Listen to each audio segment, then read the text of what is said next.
दोस्तों, किसी ने सही कहा है कि आवाज ऊंची हो तो कुछ लोग सुनते हैं, लेकिन अगर बात ऊंची हो तो बहुत सारे लोग सुनते हैं। नमस्कार दोस्तों, Bodhi thinks by YouTube channel में आपका दिल से स्वागत है। एक छोटी सी कहानी। ये कहानी एक लड़के की 24 साल का लड़का जो सेठ के यहाँ पर नौकरी करता था। उसके माँ बाप इस दुनिया में नहीं थे। जिंदगी बड़ी परेशानी में चल रही थी। वो जाता था, रोजाना पैसे कमा करके घर आता था, खाना बनाता था, खाता था, सो जाता था। एक दिन उसने देखा कि एक बूढ़ा फकीर अपनी पीठ पर 3 ठेले लेके एक शहर से दूसरे शहर की ओर जा रहा था।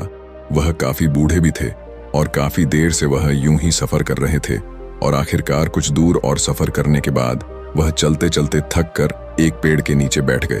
तभी उनकी नजर एक नौजवान युवक पर पड़ी जो उसी रास्ते से जा रहा था और वह भी उसी दिशा में जा रहा था जिस दिशा में उन बूढ़े फकीर को जाना था। तभी वह लड़का उन बूढ़े फकीर के पास से होकर गुजरा। इस पर वह फकीर उस लड़के से कहते हैं, सुनो बेटा, क्या तुम मेरी थोड़ी सी मदद कर सकते हो? ये ठेला बहुत भारी है और मैं बूढ़ा हो चुका हूं।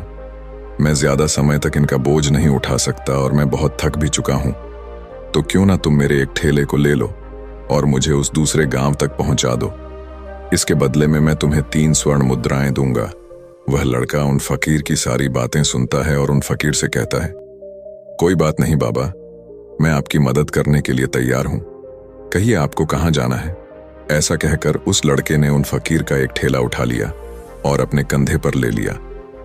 तभी उस जवान लड़के को यह एहसास हुआ कि यह ठेला तो सचमुच बहुत भारी है। वह लड़का और फकीर दोनों रास्ते में आगे की ओर बढ़ चले। कुछ दूर आगे चलने के बाद देखते ही देखते वह गांव खत्म होने लगा और अब एक सुनसान रास्ता आगे की ओर जा रहा था। वे दोनों अपने मार्ग में मस्त होकर आगे की ओर बढ़ रहे थे। जब भीड़ से पूरी तरह से अलग हो गए तो वह लड़का उन फकीर से कहता है, बाबा, इस ठेले में आखिर ऐसा क्या रखा है जो ये ठेला इतनी वजन है?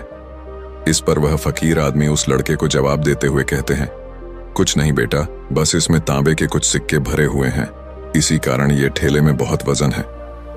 उन फकीर की यह बात सुनकर वह लड़का मन ही मन सोचने लगा, लगता है ये बाबा जरूर कोई व्यापारी है, तभी तो इतने सारे तांबे के सिक्के लेकर चल रहे हैं।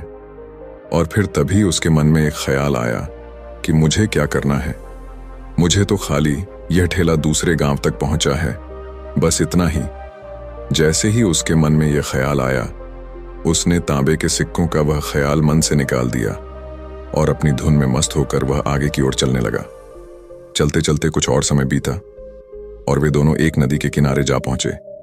वह लड़का हट्टा कट्टा था और काफी चुस्त और तंदुरुस्त भी था, इसलिए वह बिना सोचे समझे उस नदी में उतर जाता है, किंतु वह फकीर अब भी किनारे पर ही खड़े थे। इस पर वह लड़का उन फकीर से कहता है, क्या हुआ बाबा, चलिए आइए, हमें यह नदी पार करनी होगी, तभी तो हम उस गांव तक पहुंच पाएंगे। इस पर वह फकीर उस लड़के से कहते हैं, मैं जानता हूं बेटा कि हमें यह नदी पार करनी ही होगी, लेकिन जैसा कि तुम जानते हो मैं अब बूढ़ा हो चुका हूं और 2-2 ठेले लेकर मैं यह नदी पार नहीं कर सकता। कहीं मेरा पांव फिसल गया तो क्या होगा? क्या तुम मेरी एक और गठरी ले सकते हो? मैं तुम्हें इसके बदले भी 3 स्वर्ण मुद्राएं दूंगा। इस पर वह लड़का मुस्कुराते हुए उन फकीर से कहता है, बाबा, आप मुझे शर्मिंदा कर रहे हैं। यदि आप मुझे स्वर्ण मुद्राएं ना भी दें तो भी मैं आपका कार्य अवश्य करूंगा। मैं आपको उस दूसरे गांव तक जरूर पहुंचाऊंगा। इस पर वो फकीर मुस्कुराते हुए उस लड़के से कहते हैं, बेटा, तुम तो बड़े ही भले इंसान लगते हो। इतना कहकर उन्होंने वह दूसरी गठरी भी उस लड़के को थमा दी। उस लड़के ने जब वह दूसरी गठरी अपने कंधे पर रखी तो वह गठरी भी उसे बहुत ज्यादा भारी लगी, लेकिन उसने वहां पर कुछ नहीं कहा। जैसे तैसे उन दोनों ने नदी पार की। नदी पार करने के बाद बातों बातों में ही उस लड़के ने उन फकीर से कहा, बाबा, आखिर इस दूसरी गठरी में क्या है? ये गठरी भी बहुत वजन है।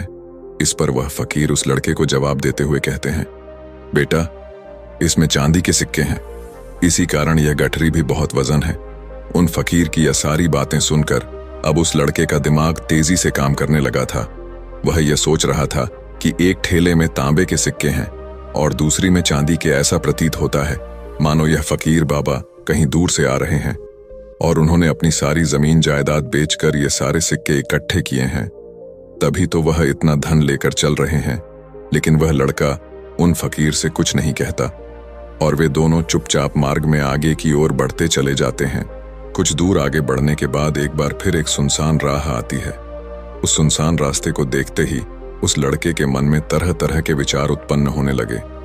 वह यह सोचने लगा, अरे यह तो सुनसान जगह है, अगर मैं यह सिक्के लेकर यहां से भाग जाऊं तो यह फकीर मुझे कब तक दौड़ाएंगे। मुझे नहीं लगता कि मुझे कभी पकड़ पाएंगे और यहां पर कोई है भी नहीं जो इनकी मदद कर पाए। और वैसे भी ये बहुत सारे सिक्के हैं, मैं इनसे एक अच्छी दुकान खरीद सकता हूं, अपना नया व्यापार शुरू कर सकता हूं। और वैसे भी ये बूढ़ा फकीर अब इन पैसों का क्या करेगा, इससे अच्छा तो मैं ही इन्हें रख लेता हूं। वह लड़का यह सब बारे में सोच ही रहा था, तभी अचानक उसे खुद पर आश्चर्य हुआ। अरे मैं यह क्या सोच रहा हूं, यह फकीर बाबा न जाने कहां से आ रहे हैं और क्या खूच करके इन्होंने इतने सारे पैसे इकट्ठा किए होंगे। मुझे इनका फायदा नहीं उठाना चाहिए। नहीं नहीं, मुझे ऐसा नहीं करना चाहिए। उसने कुछ देर के लिए तो अपने मन के विचारों को काबू कर लिया, लेकिन कुछ देर बाद उसके मन के विचार उस पर देखते ही देखते हावी होने लगे। वह लड़का 2 ठेले लेकर उन फकीर के पीछे पीछे चल रहा था और कुछ दूर आगे चलने के बाद एक पहाड़ी आई। इस पर वह फकीर बाबा उस लड़के से कहते हैं, बेटा यह पहाड़ी मैं नहीं चढ़ पाऊंगा, मैं काफी बूढ़ा हो चुका हूं और मेरे घुटनों में भी दर्द रहता है। यदि तुम मेरी तीसरी गठरी भी ले लो तो मैं तुम्हें 3 और स्वर्ण मुद्राएं दूंगा, लेकिन याद रखना इसे कहीं गिराना मत, कहीं ये गठरियां खुल ना जाए। इस पर वह लड़का उन फकीर से कहता है, क्यों बाबा, आखिर इसमें ऐसा क्या है। इस पर वह फकीर उस लड़के से कहते हैं, बेटा इसमें स्वर्ण मुद्राएं हैं। यह सुनकर वह लड़का मन ही मन बहुत प्रसन्न हुआ। उसने चुपचाप वह गठरी भी उन फकीर से ले ली और देखते ही देखते वे दोनों मार्ग में आगे की ओर बढ़ने लगे। अब वह फकीर बिना कोई वजन लिए हुए आराम से पहाड़ की चढ़ाई पर चढ़ रहे थे, किंतु वह नौजवान लड़का जो पीछे था वह वजन के कारण बहुत धीरे धीरे चल पा रहा था। लेकिन जब से उसने सोने का नाम सुना था उसका मन तो छलांग मार रहा था। वह मन ही मन सोच रहा था, अगर मुझे यह सारा धन मिल जाए तो मेरा पूरा जीवन तो आराम से कट जाएगा। वैसे भी यह बाबा तो बूढ़े हो चुके हैं, भला इन्हें इतने पैसों की क्या जरूरत है, इनका जीवन तो वैसे भी कट चुका है। मैं एक काम करता हूं, यह सारे पैसे लेकर यहां से भाग जाता हूं। लड़के के मन में अनगिनत विचार उठ रहे थे। लड़के का मन अब उसकी बुद्धि पर पूरी तरह से हावी हो चुका था और उस लड़के का मन अपनी बात को सही साबित करने के लिए उससे कुछ भी कह रहा था। और तभी उस लड़के के मन में एक और विचार उत्पन्न हुआ और अब की बार वह लड़का यह सोच रहा था, लगता है यह फकीर बाबा कोई चोर है, वरना इनके पास इतनी सारे स्वर्ण मुद्राएं कहां से आएंगे। अगर ये कोई व्यापारी होते तो भला ये इस तरह से पैदल यात्रा तो नहीं करते, और अगर इनके पास इतने सारे पैसे थे तो ये कोई ना कोई साधन भी तो अवश्य कर सकते थे। लगता है ये कोई चोर है और चोर से चोरी करने में भला क्या बुराई है। ये सोचता हुआ वह लड़का अब उन फकीर से तेजी से आगे की ओर बढ़ रहा था और देखते देखते वह फकीर से आगे भी निकल चुका था। और वह यह सोच रहा था कि जैसे ही इस पहाड़ की ढलान आएगी मैं 3 गठरियां लेकर भाग जाऊंगा। इससे ये सारे पैसे मेरे हो जाएंगे और मेरी गरीबी भी हमेशा हमेशा के लिए दूर हो जाएगी। मैं जो चाहूंगा मैं वो कर पाऊंगा, मेरे पास बहुत सारा धन होगा। और देखते देखते वह दोनों पहाड़ की चोटी पर पहुंच गए और अब ढलान का रास्ता शुरू होने वाला था। तभी वह लड़का उन फकीर से नजरें बचाकर वह 3 गठरियां लेकर भागता हुआ आगे बढ़ गया। अब उसे अपना शरीर बहुत हल्का महसूस हो रहा था, मानो उसे उन 3 ठेलों का वजन तक न मालूम पड़ रहा हो। काफी दूर दौड़ते दौड़ते किसी तरह से वह अपने आप को बचते बचाते अपने घर पहुंचा। उसकी खुशी का कोई ठिकाना नहीं था। उसने सोचा, क्यों ना मैं जल्दी जल्दी इन गठरियां में से वो सारे पैसे निकाल लूं। यह सोचकर जब उसने गठरियां खोली तो पहली गठरी में उसे लोहे से जंग भरे हुए सिक्के मिले। यह देखकर उसे यकीन नहीं हुआ। इस पर उसने फटाफट दूसरी गठरी भी खोल डाली, उसमें भी उसे लोहे के जंग लगे हुए सिक्के ही निकले। यह सब देखकर वह लड़का बड़ा हैरान था। आखिर यह सब क्या हो रहा है? उन फकीर ने तो मुझसे और ही कुछ कहा था। अब उसने वह सोने वाली गठरी खोली और उसमें भी लोहे के जंग लगे हुए सिक्के ही निकले। यह देखकर वो लड़का बड़ा क्रोधित हुआ। उसने सोचा, उन फकीर ने मुझसे झूठ क्यों कहा? उन्होंने मुझसे ऐसा क्यों कहा कि एक में तांबे के सिक्के हैं, एक में चांदी के और तीसरे में स्वर्ण मुद्राएं हैं। वह यह सब सोच ही रहा था कि तभी उसकी नजर उस थैले में पड़े एक पत्र पर पड़ी। उसने वह पत्र उठाया और उस पत्र में लिखा था, यह पूरा नाटक ईमानदार व्यक्ति की खोज करने के लिए रचा गया है और मैं इस राज्य का राजा हूं। मेरी कोई संतान नहीं और इसीलिए मैंने यह षड्यंत्र रचा है ताकि मैं अपने राज्य में किसी एक ऐसे ईमानदार व्यक्ति की खोज कर सकूं जो मेरे बाद इस राज्य का राजा बन सके और इस राज्य भार को संभाल सके। और इस राज्य का भार वही संभाल सकता है जो पूरी तरह से ईमानदार हो, जिसके मन में किसी प्रकार का कोई लालच ना हो। इतना पढ़ते ही वह लड़का जोर जोर से चिल्लाने लगा। वह सर पकड़कर बैठ गया। वो यह जानता था कि यदि वह अपने मन के विचारों पर काबू कर लेता तो उसका जीवन संवर सकता है, लेकिन वह अपने मन के विचारों पर काबू नहीं कर पाया। दोस्तों, महात्मा बुद्ध कहते हैं कि मन ही सब कुछ है। आप जो सोचते हैं वही बनते हैं। इसलिए आपका सबसे बड़ा दुश्मन भी आपको उतना नुकसान नहीं पहुंचा सकता जितना कि आपके मन के यह अनियंत्रित विचार पहुंचा सकते हैं। महात्मा बुद्ध कहते हैं, अपने भीतर ध्यान से देखो। हमारे भीतर जो विचार चल रहे हैं वही विचार शब्द बनते हैं और शब्द कर्म के रूप में प्रकट होते हैं। बार बार दोहराने पर कर्म बर्ताव में बदलता है और धीरे धीरे समय के साथ बर्ताव चरित्र में परिवर्तित हो जाता है और यही चरित्र हमारे भाग्य का निर्माण भी करता है। इसलिए हमें हमेशा अपने विचारों के प्रति सजग होना बहुत आवश्यक है। हमें जागरूक होना बहुत आवश्यक है। हमें यह जानना जरूरी है कि हमारे मन में किस प्रकार के विचार आ रहे हैं। आगे महात्मा बुद्ध कहते हैं कि कमजोरी हमेशा छोटे विचार से शुरू होती है। यह एक बीज के रूप में होती है और यदि इस बीज को नष्ट न किया जाए तो यह छोटा सा विचार बहुत जल्द ही एक विशाल वृक्ष का रूप ले लेता है और हमारी बुद्धि की सोचने और समझने की क्षमता को पूरी तरह से नष्ट कर देता है।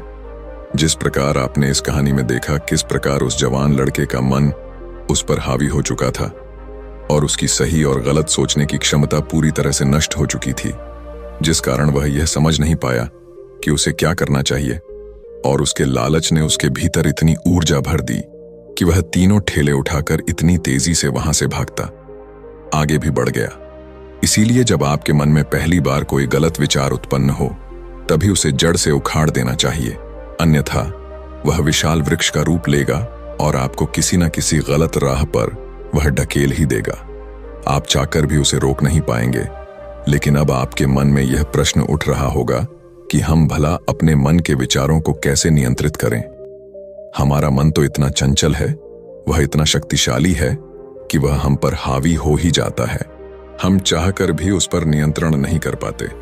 इसका जवाब में महात्मा बुद्ध हमें दो बातें समझाते हैं। पहली बात, सही इरादा विकसित करो। कई बार आपने देखा होगा कि आपके मन में कुछ और होता है किंतु आप कहते कुछ और है, क्योंकि आपके मन के भीतर जो कुछ बसा है वही आपके मुख से बाहर भी निकल रहा है। लेकिन जब हमसे वह गलती हो जाती है तो उसके बाद हमारा मस्तिष्क अच्छी तरह से काम करना शुरू कर देता है। हमारे सोचने और समझने की क्षमता एक बार फिर से जागृत हो जाती है और ऐसी अवस्था में हमें यह एहसास होता है कि हमसे गलती हो गई है और फिर हमारा मन दुखी हो जाता है। हमारा मन अफसोस से भर जाता है और इस भारीपन और दुख से बचने के लिए महात्मा बुद्ध हमें सही इरादा विकसित करने के लिए कहते हैं। इसके लिए जब भी आप कोई कार्य करने जा रहे हो तो सबसे पहले आपको यह खुद से पूछना चाहिए कि जो कुछ भी मैं करने जा रहा हूं इसके पीछे मेरा इरादा क्या है। क्या मैं दूसरों को दुख पहुंचाना चाहता हूं या दूसरों को नीचा दिखाने जा रहा हूं या मुझे खुद को ऊपर उठाना है। खुद से सवाल कीजिए, खुद को जागृत कीजिए। जब आप इरादों के प्रति सचेत होने लगेंगे, जब आप विचारों के प्रति सजग होने लगेंगे, तभी आपके भीतर सकारात्मक ऊर्जा का प्रवाह होगा। तभी आप सकारात्मक इरादों से जुड़ने लगेंगे और आपके मन के भीतर बसी हुई वह नकारात्मक ऊर्जा और नकारात्मक इरादे दिन ब दिन कम होने लगेंगे। परंतु याद रहे, आपको यह हर रोज करना होगा और आपको यह हमेशा ध्यान रखना होगा कि आपको केवल अच्छा सोचना है। आपके इरादे हमेशा अच्छे होने चाहिए, तभी आप दुख और तकलीफों से बच सकते हैं। अन्यथा आप इसी तरह से दुख और तकलीफों में घिरे ही रहेंगे और आप कभी इससे निकल नहीं पाएंगे। दूसरी बात, मन के प्रति सजगता विकसित करो। जिससे आपका मन देखते देखते शांत होगा और आपके मन के भीतर बसी हुई वह नकारात्मक ऊर्जा, नकारात्मक विचार खत्म होने लगेंगे और आप शांति की ओर आगे बढ़ेंगे। और आपको इसके लिए बस इतना ही करना है कि इस पल में जो कुछ भी हो रहा है, आपकी आंखों के सामने आपके भीतर जो कुछ भी जैसा भी चल रहा है, बस उसे देखते रहना है। अपने मन के अच्छे बुरे विचार, अपनी भावनाएं और अपनी यादों पर बिना प्रतिक्रिया दिए उन्हें केवल देखते रहना है, जिससे आपके मन के सारे विचार देखते ही देखते खत्म होने लगेंगे। आपका मन खाली होने लगेगा और आप नकारात्मक विचारों से न सोच से बच सकते हैं और आप इन दुख और तकलीफों से भी दूर रह सकते हैं। इसीलिए महात्मा बुद्ध कहते हैं, जो स्वयं को देखता है वही सबसे बड़ा तपस्वी है। अर्थात जो अपने मन में चल रहे उन विचारों को बिना प्रतिक्रिया दिए हुए केवल देखता है और उन पर कोई भी प्रतिक्रिया नहीं करता, बस उन्हें देखता और समझता है, वास्तविकता में वही मन पर नियंत्रण भी कर सकता है और वही अपना जीवन सुखी और खुशहाली तौर पर जी सकता है।